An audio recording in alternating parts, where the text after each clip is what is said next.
Full screen. Very good. All right. So I think one of the most important things to try to see in mathematics are patterns.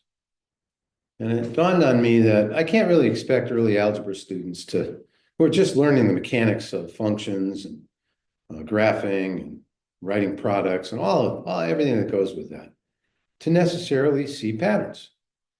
So I've decided to try to put a whole bunch of problems of similar nature together to see if you can see some patterns. And so pause the video and look at the equations on the board and see how many patterns you see. And you pause the video and do that for as long as you want. And then I'll give you a hint to a certain pattern that I want you to really see. And we'll have a little chat, solve each of these equations graphically and algebraically. Graphically is really approximation, just to make sure that our answers, our algebraic answers, make sense. It's nice to do things from two perspectives. All right, so I'm going to keep talking, but you pause the video, look at the problems, and what do they have in common? All right, let's have at it. Certainly they all equal 18. Okay? Nothing special about that. They all seem to be highlighting the coordinates 5, 6. Hope you spot that. But what I'm really hoping you see is there's one function on the board that's very different from the others. If you want to pause the video, say, well, which one's different? Go ahead. I'll keep talking. It's number 8.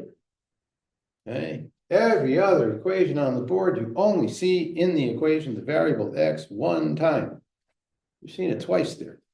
So I'll be talking about that, 3 or 4 minutes at the end of the video.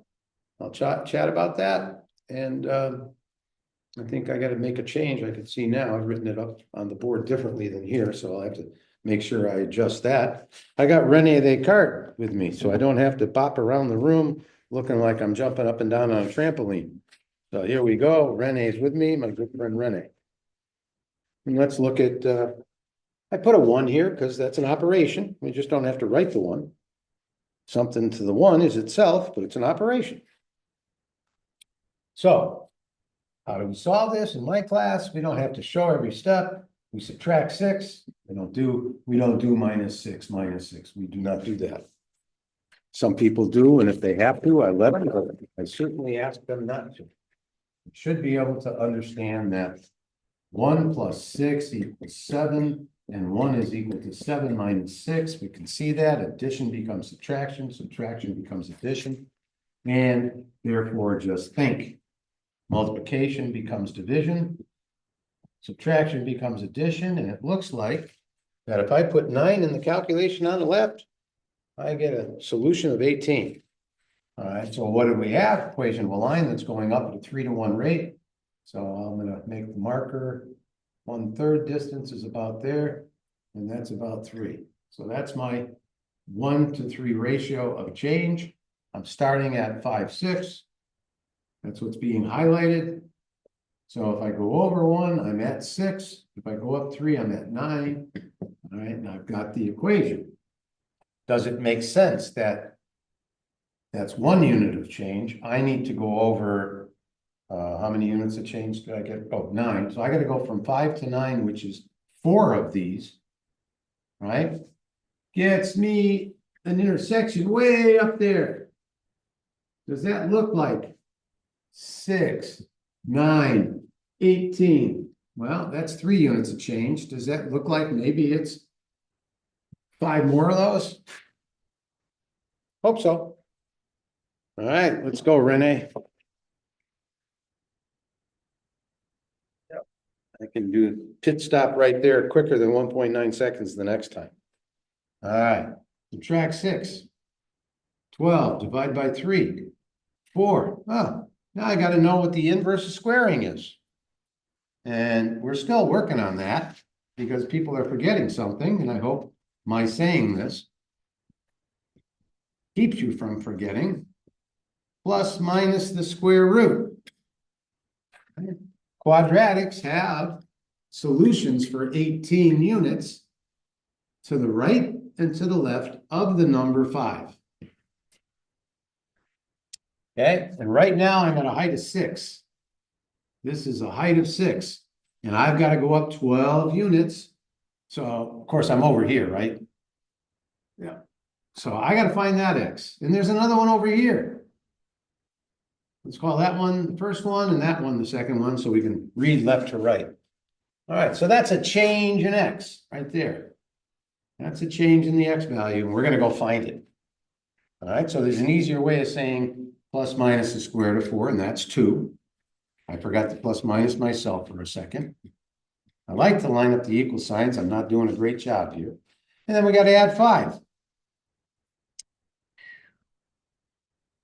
Make sure I didn't make any mistakes. 4.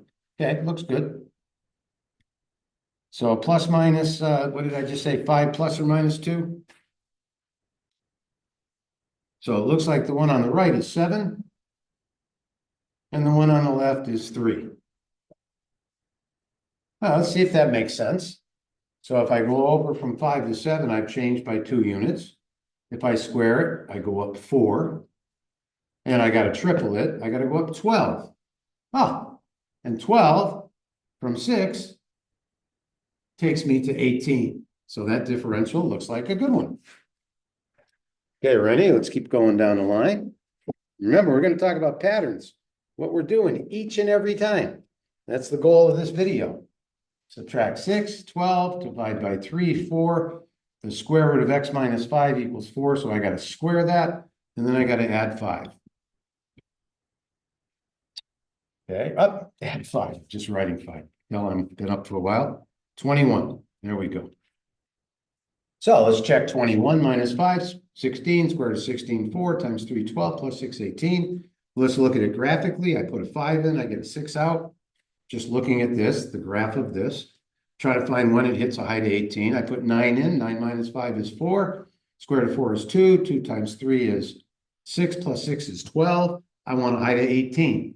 So that's a differential of 6 units. Put that in a bad place, right? This is, let's make that our x-axis. And that's taking me over to, what did I say, 9. So I go from 5 to 9. And if I put 9 in, I get, I already forgot, 6 units on top. Is it what I said? 6 on top of 6, 6 units. All right, well, I need 18 units. I got to get from 6 to 18. I got to double that. So doubling that, I did this before. I thought was about there. I now think it's a little bit higher, but let's go with it. I got to get 12 units of change from 6. My height is 6. This is the height. So let's put it there. That's the height I want. I've got to go up 12 units. And that's the first step. Tells me that 6 minus 18, 12 units. And if I'm multiplying something times 3, then I really only want 4 units to come out of it. And enough said. All right, does it make sense that this answer is 21? Well, that is 4 units of change. This is going to be 12 units of change there, right? So, not sure I mixed up my 12s in this conversation just then. Too messy. But seems to be a pattern of how we're arriving at our answer. That's what I'm most interested in. I'm at a pattern to get to that. Okay, so I hope I didn't misspeak over here. I might have. All right, but I'm going to keep going. This is a perfect cube. It's actually in graphing form. X minus 5 cubed plus 0, x minus 5 plus 6. So that's the graphing form for a cubic. So I have, and I'm going to come back and talk about this in more detail later. Right? And I could have written this as, I want to go back here. Just want to, repetition's my friend. Instead of the square root, remember, I could have done something to the 1/2. It's the same equation. Just wanted to get that in there. No, I wanted to say it and forgot. Now I said it. All right, so how do we solve this equation? Well, subtract 12, divide by 3, take a cube root, not a plus minus, right? Cubing only gets one answer, perfect cubes. All right, here's a perfect cube. And when am I at a certain height? That height only once. And this is a perfect cube. Now I got to add 5. Sorry for mixing up my equal signs here. 5, I almost did plus minus just because I'm such habit of doing it. 5 plus the cube root of 4. Now I don't know offhand what the cube root of 4 is. All right, so you know, it's between 1 and 8. Oh, that, 1 and, excuse me, 1 and 2.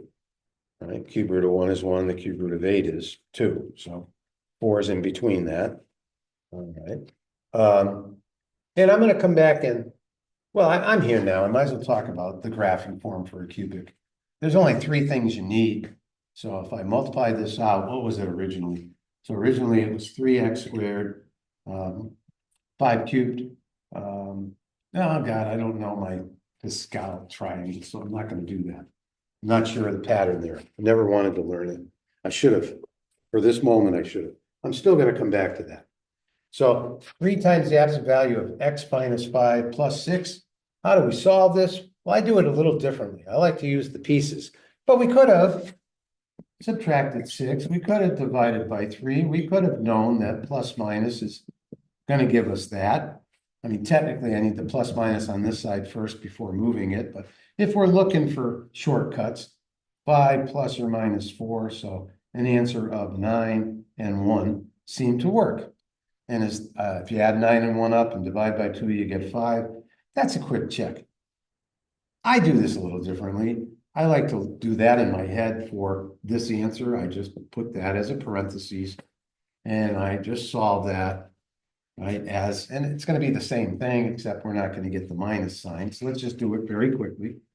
This feels like a little awkward chat, but I think it's an important one. So let's just do this. So that's 12, that's 4, add 5, that's 9. Okay.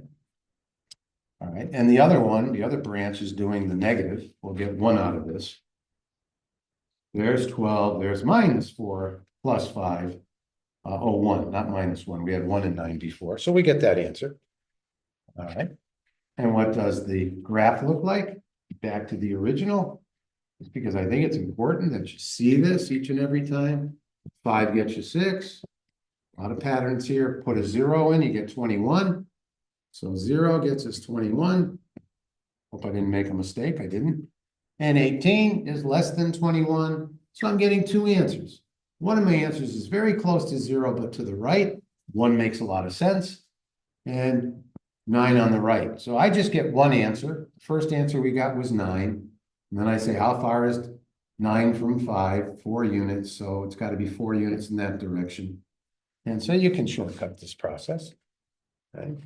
Remember, we're looking for patterns in everything we're doing here. Here's an exponential. Do the graph first. Y equals 6. My first differential is 3. My next differential is twice that, 6. My next differential is going to be 3 times that. It's twice, sorry, 12. Okay, and I'm cutting in half in the other direction, and there's our exponential growth. And I want a height of 18. Well, I can see 6 plus 12, 18. I can see that answer right here is the one that gave me a 3 was a 5. The one that gives me a 6 gives me this altitude is 6 units. So does it make sense that my answer is going to be 7? Graphically, yes. Let's go find it. Subtract 6, divide by 3. Oh, the inverse of 2 to x. The inverse of 2 to the x minus, I'm going to show that now. Okay, and obviously we've been learning 2 different ways to do it. One way is to get the same base and then to set the exponents equal to each other. But I'm really wanting to highlight something because we're having trouble making the connection as to what the inverse operation is. If I'm looking for an exponent, well, that's what logarithms are for. And that allows me to see that that is 2 and that is 7, which matches up with what's going on there. All right. Let's graph this log. I see 5 is an asymptote. So whenever you're doing logs, you want the parentheses to equal 0. You want the parentheses to equal 1 and the parentheses to equal the base of the logarithm. That's what allows you to graph things quickly. So when is the parentheses 0? X equals 5. When is the parentheses 1? 6. When is the parentheses the same as the base? 7. And I know that the graph looks like that. You're still working on what's going on here. I understand that. But let's put a 6 in. Well, 5 is undefined. So that's why getting asymptotic behavior there. I'm going to talk about this in a video tomorrow, but not today. All right, lost my train of thought. Throw a 6 in and we get log 1. Log 1 is 0. Log of 0 is undefined. And log base b of b is 1. And this class is based on zeros and ones. And if I create a 0, I've got multiplication by 0 and then multiplication by 1, which I can do without a calculator. So what goes with the 6? 6 minus 5, 1. What do you put on top of a 2 to get a 1, 0? This is gone. You immediately see it's here. I know my next answer is going to be 3 plus 6, which is 9. I know that. I wouldn't have to do it. If I pick what number? Whatever makes b to the b. So I want this to be 2. I can see it's a 7. And I've got 3 log base 2 of 2 plus 6 equals 18. And what does that equal? It equals 1. 3 plus 6 is 9. All right. So what have we been doing in each and every case? And this is just one of the cases we've been doing. We've gotten rid of addition and subtraction. Well, I've only got addition, but if it was minus 6, I hope you understand you'd add 6. So we're taking care of that first. We're taking care of the multiplication next. And then we're doing the inverse of this function whose argument is can become more complicated. All right? If all of a sudden I wanted to do this problem and I had 7x minus 5. Well, let's do that really quickly just to see what we get. I'm still going to subtract 6. I'm still going to divide by 3. I'm still going to do log base, where the heck am I? Subtracted 6 divided by 3. The inverse of log base 2 is 2 to the, okay, there, I'm up and running again. And then I've gotten rid of this part. Now I'm back to a more simple situation. I'm going to add 5. 8 and 5 is 13. And then I'm going to get 13 over 7. Still the same process. But the first 3 steps, let's go back to the first 3 steps. And let's call this a function. 3 f of x plus 6 equals some number. Well, you're going to get rid of that. You're going to get rid of that. And then how do I solve f of x equals whatever the new number is? Put a little n there for the new number. Well, I'm going to isolate x by doing the inverse operation with respect to that number. That's what we're doing. And I think that once you get that down, you can fly through these equations. Once you spot the process, you should be able to move quickly and easily through these problems. Now, this one's the one that's different. This is the one that's different. And one of the major things you want to learn about thinking mathematically, I think all these are just my opinion from years of experience working with this level of mathematics. Well, if you got something you don't know how to deal with it, can you rewrite it? Can you rewrite it so that you can deal with it? And I would think that it would be smart to rewrite this as a one variable showing up in one spot type of equation. And we're practicing the ability to do that. That's a 3. Well, I wanted to change to the number 4 here. And it would have been a little harder with a 3. Okay, so I want to try to give you an easier situation. This problem you can do by looking at it and saying, oh, I know the answer. In a 3-second, I look at this, I just changed it. So I'm looking at -2 plus or minus the square root of, I believe, 22. I think that's what it's going to be. I could be making a mistake. When I get to the end of the videos, I start making a lot of them. Get a little squirrely. But it's good practice. It's good mathematical practice to do all these calculations and to look at the patterns emanating from one to the next. So how did I do that? Because if you're doing the quadratic formula, you're not factoring this. I can't think of 2 numbers that multiply out to 18 that are 4 apart. Okay. Originally I had a 3 there because I wanted to see you could factor it, but I think this is a more important point. Putting this into can I show x in one spot? Yeah, you can complete the square, which is what we're trying to learn how to do, which is -4. I'm talking again. 18. So in my mind's eye, I said, well, I got 22 here. I got plus minus the square root of 22 here. And I know I'm moving +2 to the other side. I hope I said -2. plus minus the square root of 22. Could have made a careless error there. Okay, so that's what I'm seeing. All right, and that comes from a lot of practice. But you got to see the patterns from one problem to the next. Now, I also gave a sinusoid. All right, and I picked 18 for a reason, because I don't think that this is an appropriate conversation for where we are right now, considering that I haven't even defined the unit circle. Okay, but could I solve this on in some way? Yeah, I can still subtract 6 to get 12. I can still divide by 2 to get 6. And then I can do the inverse of the sine function, which is this button on a calculator. And I'd stop there. The reason is that's undefined. All right. And we can talk about sinusoids. We can begin to have a little discussion about, what does this look like? Because we are starting to graph those a little bit, right? We're looking at sinusoids. And what do we know? We know that the midline is the constant. And we know that this is going up and down too. So we can have that discussion. And so what's the range of this function? 4 to 8 for the y values. Right? And this thing goes on forever left and right. So the domain is all reals. We haven't had that discussion yet. We just had it now. So we'll keep talking about it the rest of the semester. Domain and range are real important for all these functions. We had a domain restriction on the logarithm. We got a domain restriction on the square root function. And so, but most of those were all reals. I could use any x in these calculations, except for a couple of them. All right, and so there's no solution here.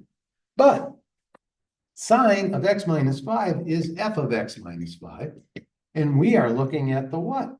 The inverse function is necessary in order to get some of our solutions. So I just wanted to highlight those points. I'm going to go back to the cubic, because I think it's important that we look at this function graphically. So let's get Renee back here a little bit. I just want to make a few more comments about this graph. And I think I'll do it over here. I'm going to leave that on the board, and I need some space. So I hope I hit some salient characteristics of the process. So this is actually going through at 5, 6. It really is the same as 3x cubed plus 6, but yes, I am shifting my perspective over 5 units. And I'm moving up from the origin 6 units. And so I've got a graph that looks something like this. Nice and flat at the point of inflection, and we're starting to talk about the point of inflection. What would happen to this graph if you added another component? Let's say you go down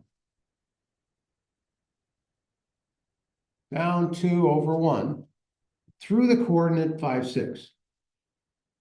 Well, wouldn't I be adding x minus 5 plus 6 to the graph? So what would the function look like? Well, I encourage you to do that.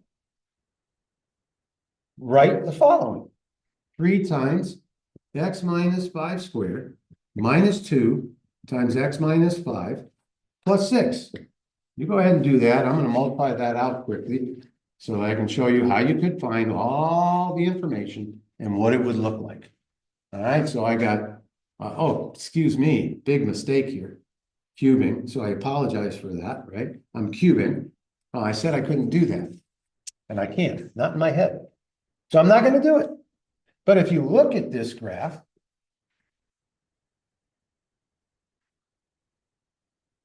what you end up getting is something that looks like that.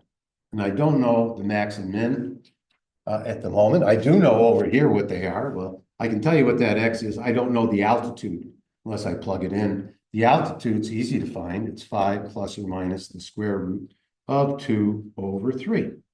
That's what it's going to be. So there must be some knowledge there that I'd like you to talk about, but not here. It's not appropriate at this moment. But it is appropriate for you to put this in the grapher and see what's happening. It starts a conversation.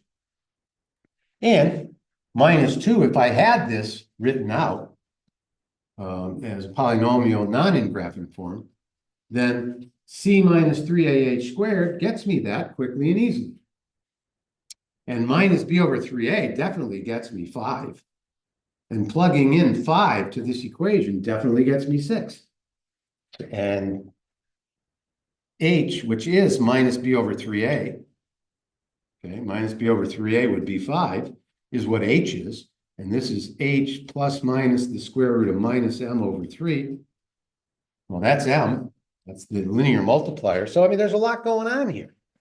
And I don't know if we're going to get to it this semester or not. I may not mention it more than this at this stage. Certainly the next level of study, I would want to look at it intensely. And I hope I can look at it with some folks in the class who get to the point where they are curious about it and want to know more about it and explore. It's not that hard. Right? So, well, I said on the last test, this might be the easiest problem to find the point of inflection because it's minus b over 3a and you're used to working with minus b over 2a. And all you have to do is plug it into the equation and you'll get that y value. I should have done this out, had it there, and showed you how easy it is.